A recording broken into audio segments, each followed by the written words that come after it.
Hello students, मेरा नाम है Rajesh Chamola, teacher science ICT virtual class Dehradun. और आज हम बात करेंगे क्लास 9 के साइंस बुक के आपके चैप्टर नंबर 9 के ऊपर बल तथा गति के नियम। इस चैप्टर में हम पिछली क्लासेस से काफ़ी कुछ कवर अप कर चुके हैं। बल को हमने समझा, गति के नियमों पर हम बात कर रहे थे। गति के प्रथम नियम, गति के द्वितीय नियम पर हम अभी हैं। गति के द्वितीय नियम में हमने देखा इसका स्टेटमेंट, इसके दैनिक जीवन में अनुप्रयोग, हमने देखा किस प्रकार से हम सूत्र बनाते हैं। हमने सूत्र को देखा जो F is equal to ma, जो कि बल की मेजरमेंट को, हमको बल की माप को बताएगा। किसी भी राशि के, किसी राशि पर लगने वाला बल परिणाम में कितना है, इसको हम इस सूत्र से निकालेंगे। ये भी हमने गति के द्वितीय नियम से पता लगाया। आने वाली क्लासेस में हम, आने वाली आज की क्लास में हम गति के द्वितीय नियम के और न्यूमेरिकल्स यानी और आंकिक प्रश्न को कवर करेंगे। मैं कोशिश करूंगा कि ज़्यादा से ज़्यादा न्यूमेरिकल्स आपको करवा पाऊं। जैसे यदि वो कवर हो जाते हैं आज, तो हम गति के तृतीय नियम की तरफ बढ़ेंगे, नहीं तो हम आज सिर्फ न्यूमेरिकल्स करेंगे। अगली क्लास में हम गति के तृतीय नियम को, उसके दैनिक जीवन में अनुप्रयोग और उसके न्यूमेरिकल्स को देखेंगे। और फिर उसके बाद हम लास्ट में चैप्टर के जो अभ्यास के प्रश्न हैं, जो बोर्ड एग्जाम में आने, जो आपके क्लास के एग्जाम में आने के लिए जो इम्पोर्टेंट हैं, उनको देखेंगे। ठीक है, तो आज की क्लास में हम कंटिन्यू करते हैं अपना गति का द्वितीय नियम, इससे आधारित कुछ क्वेश्चंस, आपके बुक के कुछ इंपॉर्टेंट क्वेश्चंस। चलिए स्मार्ट बोर्ड पर। तो पिछली क्लास में हमने देखा था आपकी बुक का एक न्यूमेरिकल, जिसमें हमने बल की और एक छोटा सा न्यूमेरिकल जो था उसको सॉल्व किया था, एग्जांपल जो था बेसिकली आपकी बुक का। आज हम एक और क्वेश्चन ले रहे हैं। क्वेश्चन को रीड में कर रहा हूँ, ठीक है, और क्वेश्चन से जो डिटेल्स हैं उसको नोट डाउन कर लेंगे।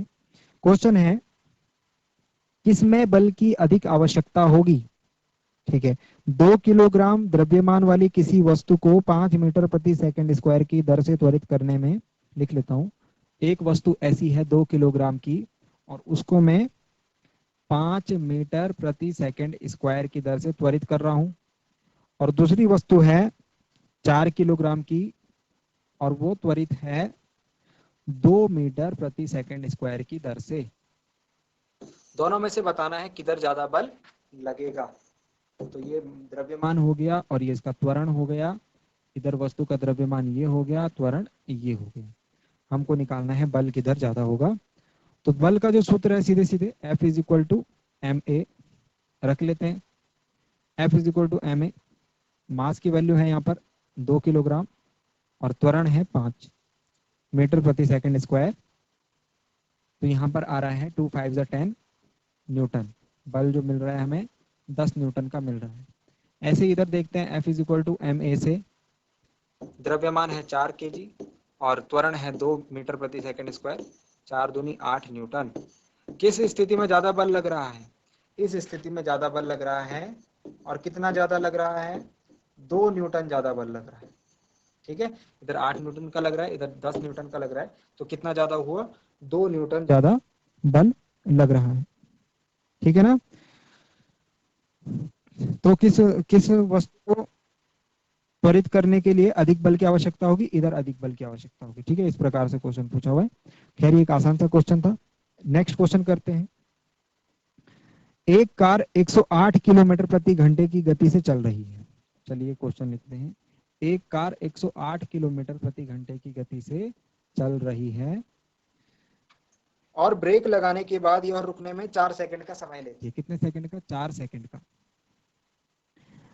कार पर ब्रेक लगाए जाने के बाद लगने वाले बल की गणना करें। कार पर ब्रेक लगाए जाने के बाद लगने वाले बल की गणना करें, मतलब F हमको निकालना है। कार की यात्रियों सहित कुल द्रव्यमान 1000 kg है, मतलब द्रव्यमान दे रखा है 1000 kg। अब आप एक बात बताइए, ब्रेक लगने के बाद गाड़ी क्या हो जाएगी? रुक जाएगी, मतलब उसका वेग कितना हो जाएगा? 0। ठीक है, तो मतलब कि ये इसका प्रारंभिक वेग है, प्रारंभिक वेग को हम u से लिखते हैं। तो ये इसका प्रारंभिक वेग हो जाएगा, ये समय जितना लगा, और ये हो जाएगा अंतिम वेग। ठीक है, इतनी बात समझ में आ गई? ठीक है, पहले हम एक बात मैंने आपको बताया क्वेश्चन में, देखिए किलोमीटर प्रति घंटे में है ना, इसको मीटर प्रति सेकंड में लिखना हो क्योंकि समय या सेकंड में है। आपको ये चीजें जरूर ध्यान रखनी है कि स्टैंडर्ड फॉर्म में जो मात्रक हैं वो दिए हुए हैं या नहीं है। नहीं दिए हुए हैं तो कवर अप कीजिए, इसको सॉल्व कीजिए। किलोमीटर प्रति घंटे को बदलने के, किलोमीटर प्रति घंटे को मीटर प्रति सेकंड में बदलने के लिए सिंपली मैंने बताया है 5/18 से गुणा कर देंगे। पिछले पिछले चैप्टर में भी हमने इसके न्यूमेरिकल्स करे हैं। तो ये हो जाएगा 18 छके 108, 6 पंजे 30, 30 मीटर प्रति सेकंड की गति है, समय 4 सेकंड, v0 f निकालना है मास। तो सीधे सीधे फॉर्मूला लगाएंगे, f इज इक्वल टू गति ऊपर लिखेंगे, ठीक है, ये सॉल्यूशन लिखेंगे, सारी चीजें आप लिखिए प्लीज। मैं एक क्वेश्चन में बता देता हूँ आपको पैटर्न स्टार्टिंग वाले में, और बाकी मैं आपको खुद से वो चीजें करनी है, ठीक है। मैंने आपको बताया है जितने अच्छे तरीके से क्वेश्चन को आप कॉपी पर लिखते हुए एक्सप्लेन कर पाएंगे वो आपके लिए ही बेटर है। f is equal to M V minus U upon T से f is equal to, f हमको निकालना है, द्रव्यमान दिया हुआ है 1000 kg, v कितना है, v हमारे पास 0 है, u कितना है, u है 30 मीटर पर सेकेंड, और t कितना है, t है 4 सेकेंड, ठीक है। यही तो है डिटेल्स। तो इसको जब कैलकुलेट करते हैं, 4 को अगर 10,000 से, सॉरी 1000 से डिवाइड करेंगे तो 250 आएगा, और 0 में से 30 माइनस करेंगे तो माइनस का 30 आएगा। जब इन दोनों की मल्टीप्लाई करेंगे तो f इज इक्वल टू आएगा 25 3 75, और 2 0, और माइनस का चिन्ह भी आएगा। ये माइनस का चिन्ह क्या रिप्रेजेंट करता है स्टूडेंट्स? पिछली क्लासेस में हमने बात करी है इस माइनस के चिन्ह। माइनस का चिन्ह समझ में आया ना? 0 में से 30 को माइनस करा तो माइनस का 30, 30 में से 0 माइनस करते तो 30 बचता, लेकिन अगर 0 में से 30 माइनस करेंगे तो माइनस का 30 बचेगा। ये उल्टा है, ठीक है, इस पर दिमाग लगाना है, थोड़ा ध्यान रखना है इस बात को। तो माइनस 30 बचा, और 30 की जब इसके साथ गुणा होगी तो माइनस की भी तो गुणा होगी, तो माइनस भी इसके साथ आएगा, ठीक है। सॉरी, तो माइनस का चिन्ह क्या निरूपित करता है? माइनस का चिन्ह यह निरूपित करता है कि वेग में कमी आई है, ठीक है। मतलब कि जो बल लगा है, अगर गाड़ी, सपोज ये गाड़ी है, ये गाड़ी है, ठीक है, और अगर ये ऐसे डायरेक्शन में चल रही थी तो ब्रेक लगाने के बाद इसको पीछे खींचा गया, ऐसे अपोजिट डायरेक्शन में इस पर ये बल लगा, ठीक है। ब्रेक लगाने के लिए हम क्या करते हैं, गाड़ी की गति को रोकते ही तो हैं, तो गाड़ी ऐसे चल रही होगी आगे की तरफ, तो ब्रेक लगाया मतलब उसको पीछे की तरफ खींचा, तो विपरीत दिशा हो गई। गति की दिशा, ये गति की दिशा है और ये बल की दिशा है, तो गति की दिशा ऐसी है, बल की दिशा ऐसी है, विपरीत है ना एक दूसरे के। तो जब ये विपरीत होगी तो ये चिन्ह जो है माइनस आएगा, तो हमको एक माइनस चिन्ह निरूपित करता है कि आरोपित बल की दिशा, आरोपित बल की दिशा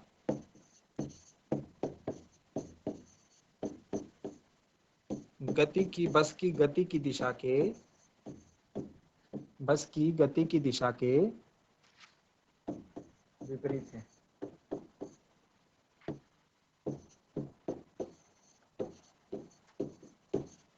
विपरीत, ठीक है स्टूडेंट्स, समझ में आया होगा क्वेश्चन। थोड़ा सा आपको इसमें एक दो चीजों के ऊपर ध्यान रखना है, वो क्वेश्चन को आप एक दो बार प्रैक्टिस करेंगे तो आप उसको कर पाएंगे, ठीक है। अगला क्वेश्चन एक और लेते हैं।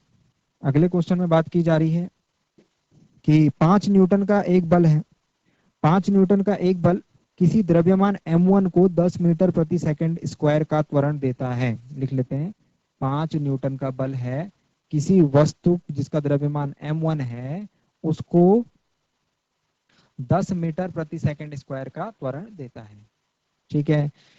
तथा द्रव्यमान m2 को 20 मीटर प्रति सेकंड स्क्वायर का, तो त्वरण m2, यदि द्रव्यमान m2 हो जाएगा तो इसका त्वरण 20 मीटर प्रति सेकंड स्क्वायर हो जाएगा, ऐसा क्वेश्चन में हमसे कहा जा रहा है। अगर दोनों द्रव्यमानों को एक साथ मिला दिया जाए तो इस बल के द्वारा क्या त्वरण उत्पन्न होगा? तो बल तो उतना ही है, सिर्फ वो कह रहा है द्रव्यमान को यदि मिला दिया जाए तो त्वरण कितना उत्पन्न होगा, ठीक है। तो स्टूडेंट्स, इस क्वेश्चन को करने के लिए आपको थोड़ा सा एक बात ध्यान में रखनी है। वो बात क्या है? वो बात कुछ ऐसी है, चलिए पहले इस पार्ट को करते हैं। सबसे पहले आपको यहाँ पर द्रव्यमान फाइंड आउट करना होगा, ये द्रव्यमान है कितना। तो हमारे पास सूत्र है F is equal to M A, यहाँ पर मान रख दीजिए। F का मान कितना है 5, M का मान है M1, द्रव्यमान M1 है और त्वरण है 10। ठीक है, इन दोनों की गुणा करते मैंने आपको बताया था ना। ठीक है, तो गुणा का निशान आ गया। यहाँ से यदि मैं M1 का मान निकालूंगा तो ये 10 कहाँ आ जाएगा इसके अपॉन में, 5 एकम 5, 5 दूनी 10, मतलब M1 is equal to 0.5 kg। Okay, जब 1/2 क्या होता है 0.5 होता है, ये आया M1 का मान। ऐसे ही M2 यहाँ से इसी प्रकार से निकाल लीजिए आप। F is equal to M A, ये बल हो गया, ये द्रव्यमान हो गया और ये त्वरण हो गया। F is equal to M A, F की वैल्यू रखिए 5, m की जगह यहाँ पर m2 आएगा, त्वरण कितना है 20, गुणा में है दोनों, तो m2 इज इक्वल टू हो जाएगा 5/20। जो चीज इधर गुणा में होती है इधर आके डिवाइड हो जाती है। ठीक है, जैसे हमने यहाँ करा था, 10 को 5 से डिवाइड करा। ठीक है, ध्यान रखिएगा इस बात को भी। ये कैलकुलेशन करने के तरीके हैं। गणित में आपने अगर कैलकुलेशन आपकी स्ट्रांग होगी तो न्यूमेरिकल्स यहाँ पर इजीली कर पाएंगे। 5 एकम 5, 5 एकम 20, 1/4 आया है। 1/4 को हम कितना लिखते हैं 0.25 और किलोग्राम। इतनी बात समझ में आई। द्रव्यमान हमको निकल गए दोनों के। एक का द्रव्यमान है 0.5 kg और दूसरे का द्रव्यमान है 0.25 kg दूसरे वस्तु का। ठीक है, अब क्वेश्चन में हमसे क्या कहा गया था, यदि दोनों द्रव्यमानों को एक साथ मिला दिया जाए, यदि दोनों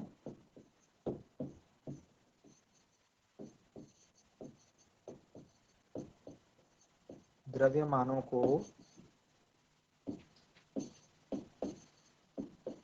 एक साथ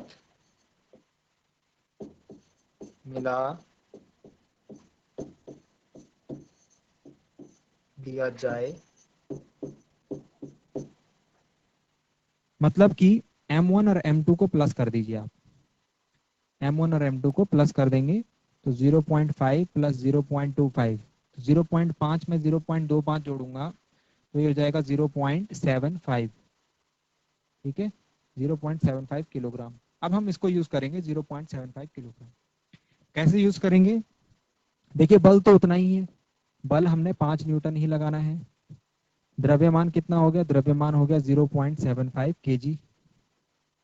और त्वरण, त्वरण हमको अब की बार फाइंड आउट करना है। ये क्वेश्चन में था कि यदि दोनों द्रव्यमानों को एक साथ मिला दिया जाए तो इस बल के द्वारा क्या त्वरण उत्पन्न होगा। सूत्र लिखते हैं गति के द्वितीय नियम से। F is equal to M A, F का मान 5 न्यूटन, एम का मान 0.75 kg, ए का मान हमको फाइंड आउट करना है। तो ए इज इक्वल टू हो जाएगा 5/0.75, यहाँ से पॉइंट हटाया जाएगा तो ऊपर 2 जीरो बढ़ेंगे और इसको आप 25 के टेबल से काट दीजिए। 25 या 75, 25 दूनी 50 और 0, तो ये आ रहा है 20/3। और 20/3 को जब आप डिवाइड करेंगे तो ये आएगा 3 6 18 और 3 6 18, 6 6 आएगा, इसको मैं 6 7 लिख ले रहा हूँ, मीटर पर सेकेंड स्क्वायर। ओके, तो इस प्रकार से आप देखिए, मैं थोड़ा स्पीड से सॉल्व कर रहा हूँ। मेरा क्वेश्चन सॉल्व करने का तरीका दूसरा हो सकता है, आपका दूसरा तरीका हो सकता है। आप बेसिक तरीके से सॉल्व कीजिए। ठीक है, टेबल वगैरह पढ़ के जिस हिसाब से आप बिल्कुल आप जिस हिसाब से करना चाहे उसे, बस आंसर जो है वो आंसर सेम आना, आपने जो सूत्र लगाया वो सही होना चाहिए, आंसर सही होना चाहिए। बाकी बीच में आपने क्या करा, आपने किस तरीके से कैलकुलेशन करी, वो आपके ऊपर डिपेंड करता है। मतलब सही होना चाहिए लेकिन आपके ऊपर डिपेंड करता है आप कितनी आसानी से इसको कैलकुलेट कर सकते हैं। ठीक है ना, बस ये है कि जो ऊपर जो डिटेल्स हमने लिखी हुई है वो डिटेल्स सेम होनी चाहिए। बीच में आप कैलकुलेशन को इजी पार्ट वाइज कर सकते हैं। चलिए एक लास्ट क्वेश्चन और देख लेते हैं जो आपकी बुक में दिख रहा है। वो क्वेश्चन ऐसा है, एक ग्राफ बनाया हुआ है और पहले मैं ग्राफ बना देता हूँ फिर उसके बाद बात करते हैं क्वेश्चन में। तो ग्राफ कुछ इस प्रकार से है, ऐसे एक सीधी रेखा है। ठीक है, ये ग्राफ है, इसमें एक तरफ लिखा हुआ है वेग। अब ये आप, मैं थोड़ा आपका रिवीजन चेक करना चाहता हूँ, आपने रिवाइज किया है या नहीं किया है। एक तरफ इसमें लिखा हुआ है वेग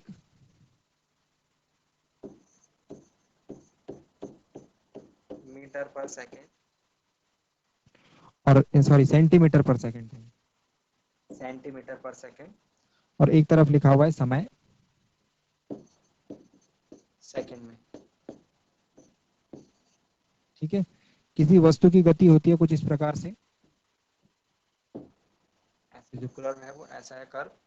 ठीक है, मान इसमें लिख देता हूं मैं, मान है 1 2 3 4 5 6 7 8 9, बेसिकली ये 10 पे आ रहा है ये मान, और उसके बाद 11 तक है। और ये जो ऊपर वाली वैल्यू है ये 20 पे आ रही है। मैं पूरा ग्राफ नहीं बना पाऊंगा क्योंकि मुझसे एक्यूरेट नहीं बन पाएगा यहाँ पर।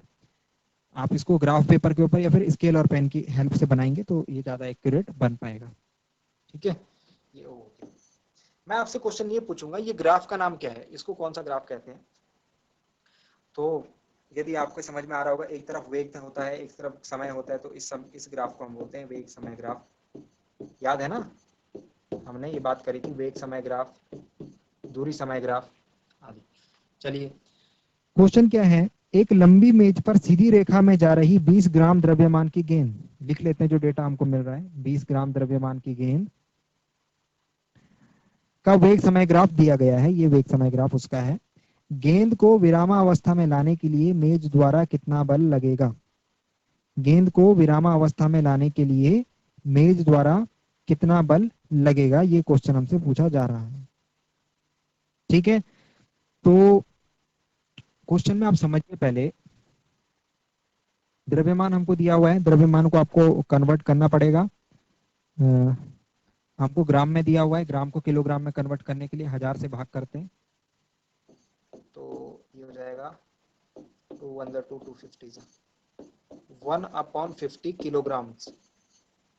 ठीक है, 1/50 किलोग्राम को कितना लिखेंगे? 0.02 kgs। ओके, 0.02 kg द्रव्यमान। ये आपको ये बात जरूर ध्यान रखनी है, ये कन्वर्जन आपको करना आना चाहिए, क्योंकि ग्राम में है, हमको किलोग्राम में चाहिए होता है द्रव्यमान। तो ये हमने कन्वर्ट किया। किस प्रकार से करते हैं ग्राम को किलोग्राम में कन्वर्ट? 1000 से भाग करके। अभी हमको क्वेश्चन में गेंद का वेग समय ग्राफ, तो हमको ये पता चल रहा है एक वेग समय ग्राफ जब एक सीधी रेखा, ये कैसी रेखा है? सीधी रेखा है। पिछला आपको कॉन्सेप्ट लग रहा है इसमें, ठीक है। जब ये सीधी रेखा होती है तो मतलब इसका त्वरण क्या है? नियत त्वरण है, क्योंकि ये सीधी रेखा है। जब वेग समय ग्राफ एक सीधी रेखा प्राप्त होती है तो मतलब वस्तु का त्वरण क्या है? नियत त्वरण है। ये त्वरण कितना होगा? त्वरण को हम कैसे फाइंड आउट करते हैं? अंतिम वेग माइनस प्रारंभिक वेग बटे लिया गया समय। अंतिम वेग क्या है वस्तु का? यहाँ पर अंतिम वेग है वस्तु का, वस्तु का वेग जो है घट रहा है समय के साथ ना, तो यहाँ पर 0 सेकंड पर 20 था, मतलब प्रारंभिक वेग जो है 20 है, और अंतिम वेग वस्तु यहाँ पर पहुंच गया 10 सेकंड बाद, तो ये कितना हो गया? 0 हो गया। इस पॉइंट पर ये 0 हो गया, इस पॉइंट पर ये 20 था। तो प्रारंभिक वेग इसका 20 है, सॉरी, अंतिम वेग इसका 0 है। प्रारंभिक वेग कितना था? 20 से इसने चलना स्टार्ट करा था। देखिए ना यहाँ क्वेश्चन ग्राफ समझ रहे हैं, 20 से चलना स्टार्ट करा और 0 पर आ गई। ठीक है, ये 10 क्या है? ये 10 तो समय है ना, इस वाले अक्ष पर समय 10 है, लेकिन ये पॉइंट हमको वेग कहाँ देखना है? इस वाले अक्ष पर। तो यहाँ पर मतलब इसके सामने है वो, तो ये 0 है, और स्टार्टिंग में कहाँ पर थी? यहाँ पर, तो ये 20 है। ठीक है ना, समझ रहे हो? ग्राफ को देखना। मैंने आपको सिखाया था पिछली क्लासेस में। तो टी कितना, समय कितना लग रहा है? 10 सेकंड का लग रहा है। यहाँ से मैं तुरंत फाइंड आउट कर सकता हूँ, -20/10, 10 दूनी 20, तो ये आ गया -2 -2 सेंटीमीटर पर सेकंड स्क्वायर आएगा त्वरण, क्योंकि हमारे पास जो ग्राफ है उसमें वेग सेंटीमीटर पर सेकंड में दे रहा है। इसको मुझे मीटर पर सेकंड स्क्वायर में कन्वर्ट करना पड़ेगा। तो सेंटीमीटर को मीटर में कन्वर्ट करने के लिए कितने से भाग करते हैं? सेंटीमीटर को मीटर में कन्वर्ट करने के लिए 1 मीटर बराबर होते हैं 100 सेंटीमीटर। तो सेंटीमीटर को मीटर में कन्वर्ट करने के लिए मैं भाग करूंगा 100 से। ठीक है, इसको मिटा देता हूँ, ये जस्ट मैंने आपको समझाने के लिए लिखा है। तो मतलब कि a इज इक्वल टू -2/100, और ये क्या हो जाएगा? मीटर पर सेकंड स्क्वायर। सेंटीमीटर को मीटर बनाने के लिए मुझे ये करना पड़ा, तो जब मैं इसको डिवाइड करूंगा तो ये आएगा 0.02 मीटर पर सेकंड स्क्वायर, और माइनस का निशान आएगा आगे से। ठीक है, ये इसका त्वरण आया है, ये इसका द्रव्यमान है। हमसे बल पूछा जा रहा है, F बर बल कैसे होता है? बल F बराबर ma होता है। द्रव्यमान का मान रखेंगे 0.02, त्वरण का मान रखेंगे -0.02। जब मल्टीप्लाई कराएंगे तो 2 दूनी तो हो जाएगा 4, लेकिन दशमलव के कारण इसका आएगा 1 2 3 4, 4 संख्या 1 2 3 4 न्यूटन। तो बल कितना आया? -0.004 न्यूटन। और माइनस का निशान क्या दिखाता है कि समय के साथ जो है वो धीरे धीरे वस्तु का जो वेग परिवर्तन है वो शून्य होता जाता है, यानी 0 होता जाता है। ठीक है ना? इसको मैं एक तरीके से, और आप आगे की क्लासेस में इसको ऐसे लिख सकते हैं 4 × 10⁻1 2 3 4 -4 न्यूटन। ठीक है, आगे की क्लासेस में आप इसको ऐसे भी लिख सकते हैं, इसको मैं ऐसे भी लिख सकता हूँ 4.0 × 10⁻⁻4 न्यूटन। कैसे? क्योंकि पॉइंट दशमलव जो है 4 के कितने अंक पीछे? 1 2 3 4, 4 के मतलब 4 से 4 अंक पीछे जो है पॉइंट लगा हुआ है। ठीक है, तो हम उसको कैसे लिखते हैं? पीछे लगा होगा तो माइनस में लिखते हैं, तो मतलब 10 की घात -4। इसका मतलब क्या है कि 4 से गिनना, इस पॉइंट की संख्या क्या है, इस पॉइंट की स्थिति क्या है, यहाँ से 4 अंक पीछे। ठीक है, तो ये तो आप इस तरीके से लिख लीजिए, तो दोनों तरीके से आंसर सही है और इस प्रकार से क्वेश्चन होगा। क्या दिखा रहा है? ऋण का चिन्ह यह दिखाता है, मैं लिखूंगा नहीं, मैं इसको इस टाइम एक्सप्लेन करूंगा। ऋण का चिन्ह, ऋणात्मक चिन्ह यह प्रदर्शित करता है कि टेबल की लंबी मेज पर सीधी रेखा में जा रही 20 ग्राम द्रव्यमान की गेंद। ठीक है, तो हम ये लिखेंगे ऋणात्मक चिन्ह यह दिखाता है कि मेज द्वारा गेंद पर 10 सेकंड में जो बल है उसने उसको रोकने का काम किया है, यानी उसकी वेग को धीरे धीरे कम करने का काम किया है। यहाँ पर कौन सा बल होगा? घर्षण बल ने इसको क्या करा है? इसके वेग को कम करने का काम किया है, यानी बल जो है वो विपरीत दिशा में लगा है, गति की विपरीत दिशा में लगा है, इसीलिए ये ऋणात्मक चिन्ह हमको यहाँ आंसर में दिख रहा है। तो ये क्वेश्चन थे स्टूडेंट्स। अभी गति का तृतीय नियम हम पढ़ेंगे, लेकिन समय की कमी के कारण आज गति का तृतीय नियम हम कवर अप नहीं कर पाएंगे। फिर भी मैं आपको थोड़ा एक्सप्लेन कर देता हूँ। गति के तृतीय नियम में हम इस बारे में बात करेंगे कि जब एक बल लगाते हैं तो क्या वो बल सिर्फ अकेले काम करता है? जैसे हमने अभी तक बात कर रहे थे कि जब कोई बल लगाया जाता है तो एक बल अपने आप ही वहां पर अस्तित्व में आ जाता है, जिसका नाम है घर्षण बल। तो अभी हम देखेंगे कि जब बल आरोपित किया जाता है किसी वस्तु पर, तो कोई दूसरा बल भी उसके साथ कार्य करता है? क्या ये बल युग्म में होते हैं? युग्म में होते हैं तो दूसरे बल का प्रकार क्या होगा? हमको कैसे पता चलेगा दूसरा बल किस दिशा में कार्यरत है, कितना उसका परिमाण है, क्या वो हमारे द्वारा लगाए जाने वाले बल के कारण वो किस प्रकार से उत्पन्न होगा? इसको हम पढ़ेंगे अपने अगले नियम में। तो आज के लिए इतना ही स्टूडेंट। उम्मीद करता हूँ कि आपको आज जो भी बातें बताई गई वो समझ में आई होंगी, आपको मजा आया होगा पढ़ने में। ठीक है, और अगली क्लास में हम बात करेंगे गति के तृतीय नियम के ऊपर, उसके कुछ दैनिक जीवन में अनुप्रयोग और उसके कुछ एग्जांपल्स। आप इस को रिवाइज कीजिएगा। रिवाइज करने के लिए आप डीडी उत्तराखंड के यूट्यूब चैनल पर जाकर के इस चैप्टर के और पिछले चैप्टर्स के भी आपको वहां पर क्लासेस मिल जाएंगी। उसको रिवाइज कीजिएगा, क्वेश्चन को खुद से करने की कोशिश कीजिएगा। बुक में बाकी जो क्वेश्चंस आपको मिलते हैं उनको कीजिए, तो आपको वो चीजें ज्यादा समझ में आ पाएंगी। तो मिलते हैं अगली क्लास में एक नए टॉपिक के साथ। बहुत बहुत धन्यवाद।